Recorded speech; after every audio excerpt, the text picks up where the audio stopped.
Биз тамак ичип жүргөн ашканаларда идиш жуунун эрежелери сакталабы?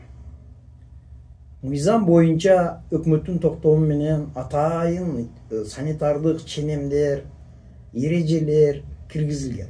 Эми ушул сакталабы жана кандай эрежелер бар, эмне жоопкерчилик бар? Мисалыга, ошол атайын санитардык, техникалык, гигиеналык стандарттарды өкмөт тарабынан бекитилген.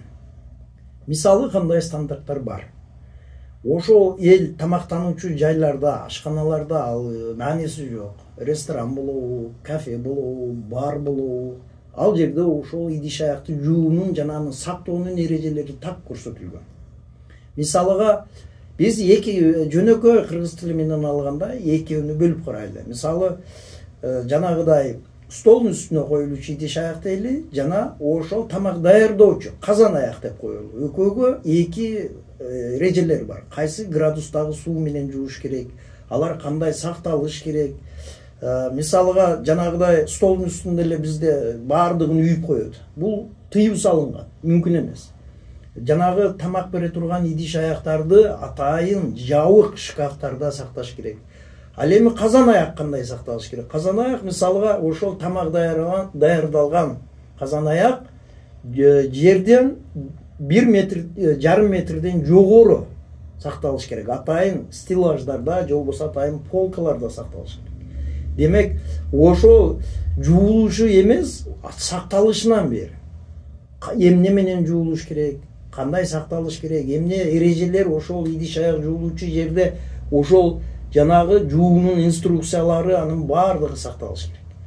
Ошондой эле жанагы жуучу, пайдалануучу каражаттар, тазалаганда, жууганда каражаттар канча жолу колдонуш керек, эмне колдонуш керек, ушунун баардыгынын стандарты бар.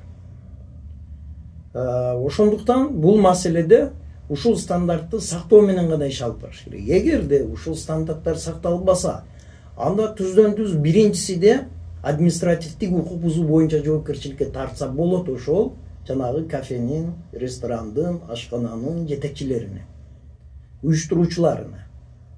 Жана ошол түздөн-түз ишти аткарып аткан адамды да жоопкерчиликке тартса болот. Башкача айтканда, идиш жууган адамды дагы тартса болот деген түшүнүк.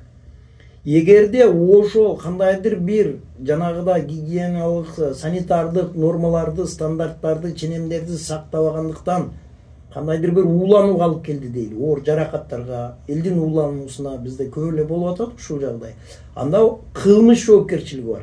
Башкача айтканда, кесепети оорураак болгон сайын кылмыш жоопкерчилиги да тартса болот.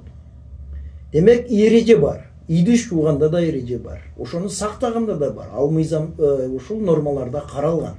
Демек, муну сактоо өтө зарыл.